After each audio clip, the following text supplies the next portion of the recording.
کیا آپ جانتے ہیں کہ شادی شدہ زندگی میں بعد ایسے کام بھی ہیں جنہیں لاکھوں مسلمان معمولی سمجھ کر کرتے ہیں، حالانکہ وہ اللہ تعالیٰ کی ناراضگی کا سبب بن سکتے ہیں؟ اور کیا آپ جانتے ہیں کہ ان میں سے ایک ایسا عمل بھی ہے جس کے بارے میں نبی کریم صلی اللہ علیہ وآلہ وسلم نے سخت وعید بیان فرمائی ہے؟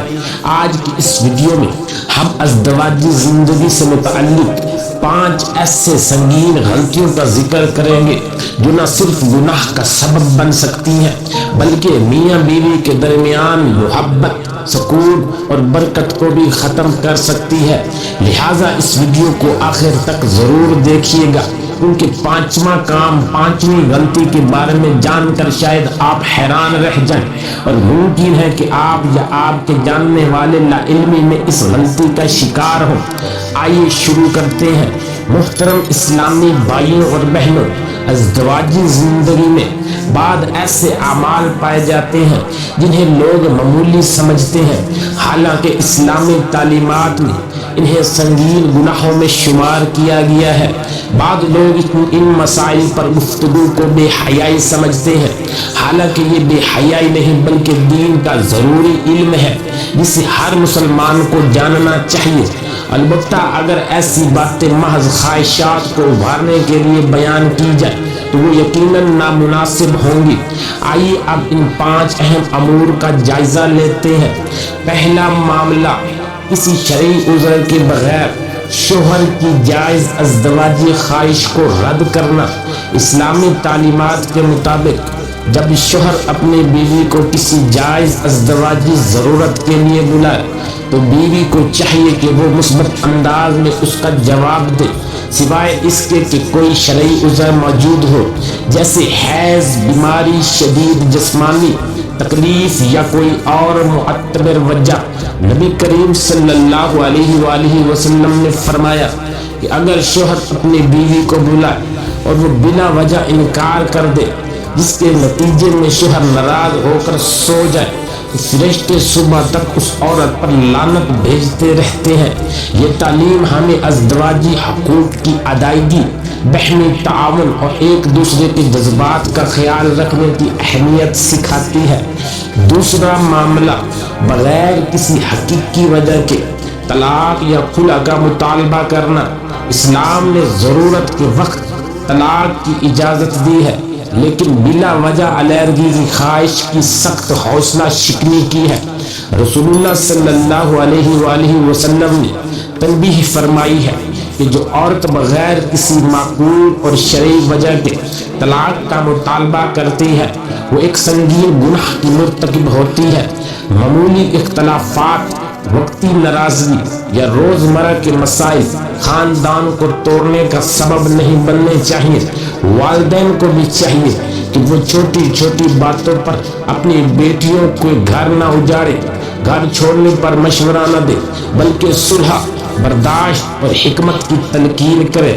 تیسرا معاملہ، حیض کے دوران ازدواجی تعلق قائم کرنا یا غیر فطری طریقے اختیار کرنا۔ اللہ تعالیٰ نے واضح طور پر حیض کی حالت میں مباشرت کو حرام قرار دیا ہے۔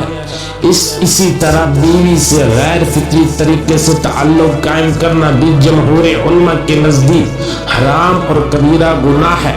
یہ ایسے اعمال ہیں جن سے ہر مسلمان کو مکمل طور پر بچنا چاہیے۔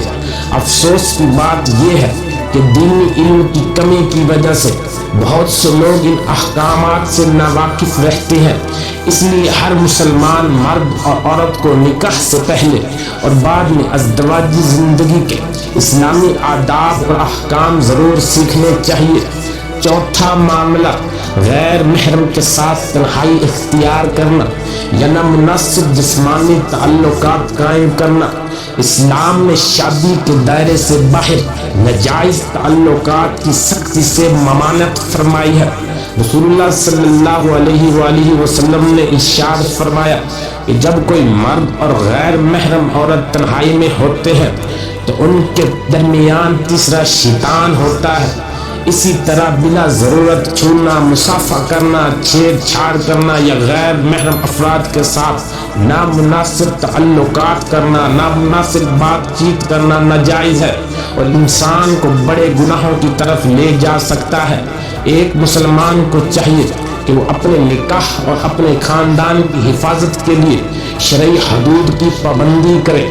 پانچواں معاملہ اور آخری معاملہ، ازدواجی تعلقات کے دوران اسلامی آداب کو نظر انداز کرنا۔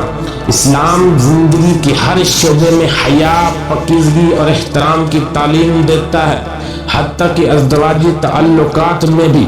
بعض علماء نے احترام قبلہ کے پیش نظر مباشرت کے دوران قبلہ رخ ہونا یا قبلہ کی طرف پشت کرنے سے اجتناب کی تلقین کی ہے۔ اگرچہ اس مسئلے میں علماء کی آراء مختلف ہے، لیکن ادب احترام کا تقاضا یہی ہے کہ اس کا خیال رکھا جائے۔ اسی طرح میاں بیوی کو چاہیے کہ وہ ازدواجی تعلقات کے دوران صفائی، پردے، حیا اور ایک دوسرے کے احترام کو ملحوظ رکھے۔ محترم ناظرین، شادی اللہ تعالیٰ کی عظیم نعمتوں میں سے ایک نعمت ہے۔ ایک کامیاب ازدواجی زندگی محبت، رحمت، اعتماد، صبر اور اللہ تعالیٰ کی اطاعت پر قائم ہوتی ہے۔